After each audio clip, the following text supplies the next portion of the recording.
આપણા હાથમાં જે ફોન છે એ દુનિયાને જોવાની એક બારી જેવું છે, પણ ક્યારેક કન્ટેન્ટ બનાવવાની ધૂનમાં આ જ બારી કોઈના અંગત જીવનમાં ડોક્યું કરવાનું સાધન બની જાય છે.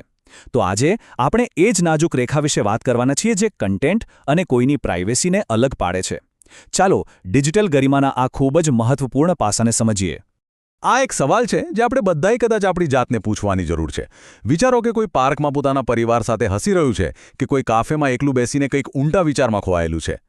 તો શું જાહેર જગ્યા પર હોવાનો મતલબ એવો થાય કે એમની દરેક ક્ષણ જાહેર છે? શું કોઈને પણ હક છે કે એ પળને કેમેરામાં કેદ કરીને આખી દુનિયા સામે મૂકી દે? આ વાક્ય છે ને ખરેખર ઘણું બધું કહી જાય છે. ટેકનોલોજી આપણને તાકાત તો આપે છે, પણ એ જ તાકાતનો ઉપયોગ જો કોઈની અંગતતા ચોરવા માટે થાય તો એ એક હથિયાર જેવું બની જાય છે. જ્યારે આપણો ફોન કોઈની મરજી વિરુદ્ધ એમની ક્ષણોને કેદ કરે છે ત્યારે એ ખાલી એક ડિવાઇસ નથી રહેતો, એ એક ડિજિટલ ચોર બની જાય છે. ચાલો આ વાતને ખાલી સિદ્ધાંતોમાં નહીં પણ એક સાચી ઘટનાથી સમજીએ. આ કહાની છે કિશનની, જે આપણને બતાવે છે કે એક નાનકડી ડિજિટલ ભૂલ કેવી રીતે કોઈના જીવનની સૌથી મોટી સજા બની શકે છે. કિશન કદાચ આપણામાંથી ઘણા લોકોની જેમ જ સોશિયલ મીડિયા પર ફેમસ થવાના સપના જોતો હતો. એની બસ એક જ ઈચ્છા હતી, કંઈક એવું બનાવવું જે રાતોરાત વાયરલ થઈ જાય અને એને લાખો લાઇક્સ અને વ્યૂઝ મળે. એક સાંજે રેસ્ટોરન્ટમાં બેઠા બેઠા કિશનની નજર બે મિત્રો પર પડી. એ લોકો ખૂબ જ ગંભીર અને ભાવુક થઈને વાત કરી રહ્યા હતા. કિશનના મગજમાં પેલો વાયરલ કન્ટેન્ટનો કીડો સળવળ્યો. એને લાગ્યું કે અહીં કોઈ મસાલેદાર ડ્રામા ચાલી રહ્યો છે અને બસ તેને છુપી રીતે તેમનો વિડીયો ઉતારવાનું શરૂ કરી દીધું. એ અધૂરા વિડીયો પર તેણે એક ટ્રેન્ડિંગ મ્યુઝિક લગાવ્યું અને ઉપરથી એક ચટપટું સનસનાટીભર્યું કેપ્શન લખ્યું, જુઓ અમદાવાદમાં શું ચાલી રહ્યું છે. એનો હેતુ એકદમ સ્પષ્ટ હતો, લોકોમાં ઉત્સુકતા જગાવીને વિડીયોને વાયરલ કરવો, ભલે એના માટે કોઈની અંગત વાતનો તમાશો કેમ ના બનાવવો પડે. અને તેનો પ્લાન તો કામ કરી ગયો. વિડીયો આગની જેમ ફેલાઈ ગયો. પણ કિશને જેને સ્કેન્ડલ કે ડ્રામા સમજ્યો હતો એ હકીકતમાં એક ખૂબ જ દુઃખદ પારિવારિક સમસ્યા હતી.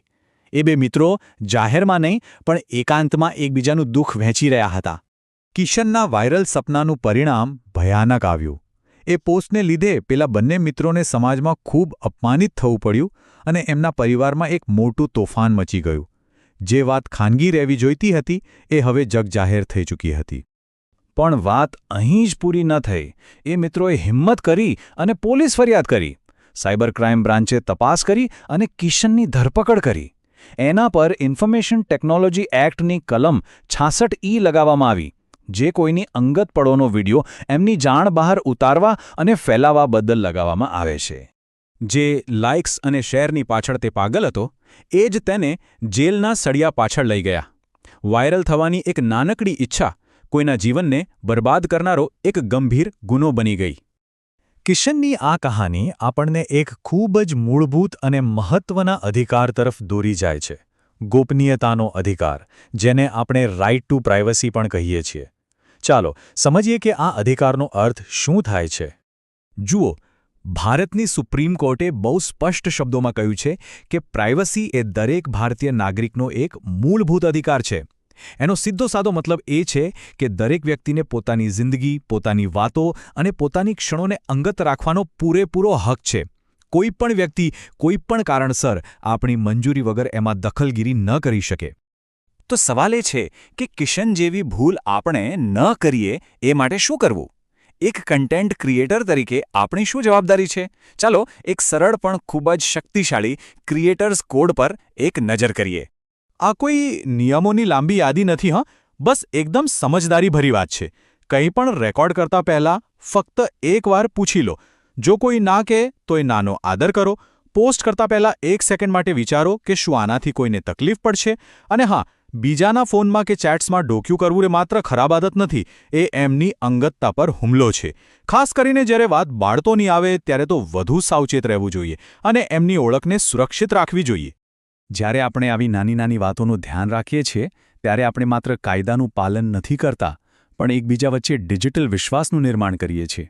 આપણે એક એવો ઓનલાઈન સમાજ બનાવીએ છીએ જ્યાં દરેક જણ સુરક્ષિત અને સન્માનિત અનુભવે.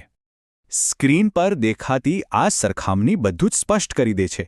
એક તરફ છે પ્રાઇવેસીનો આદર, જે વિશ્વાસ, સુરક્ષા અને મજબૂત સંબંધો બનાવે છે, અને બીજી તરફ છે પ્રાઇવેસીનું ઉલ્લંઘન, જે ફક્ત અવિશ્વાસ, હેરાનગતિ અને તૂટેલા સંબંધો તરફ જ લઈ જાય છે. હવે આપણે કયો રસ્તો પસંદ કરવો છે તે આપણા હાથમાં છે. આજના આખા વિશ્લેષણનો જે સાર છે ને તે આ એક જ વાક્યમાં સમાયેલો છે. પ્રાઇવસી મેળવવી એ આપણો હક છે, પણ બીજાની પ્રાઇવસીનું સન્માન કરવું એ આપણી ફરજ પણ છે. આ બંને જ્યારે સાથે ચાલે ત્યારે જ એક સારો ડિજિટલ સમાજ બની શકે છે. તો અંતે એક વિચાર હું અહીં છોડીને જાઉં છું. શું આપણે બધા મળીને એક એવું ઓનલાઈન વાતાવરણ બનાવી શકીએ જ્યાં કોઈપણ પોસ્ટ, લાઇક કે શેર કરતા પહેલાં આપણે પ્રાઇવસીને પ્રથમ સ્થાન આપીએ? શું આપણે એક પ્રાઇવસી ફર્સ્ટ ચળવળનો ભાગ બની શકીએ? નિર્ણય આપણો છે. एक कदम विकसित भारत की ओर.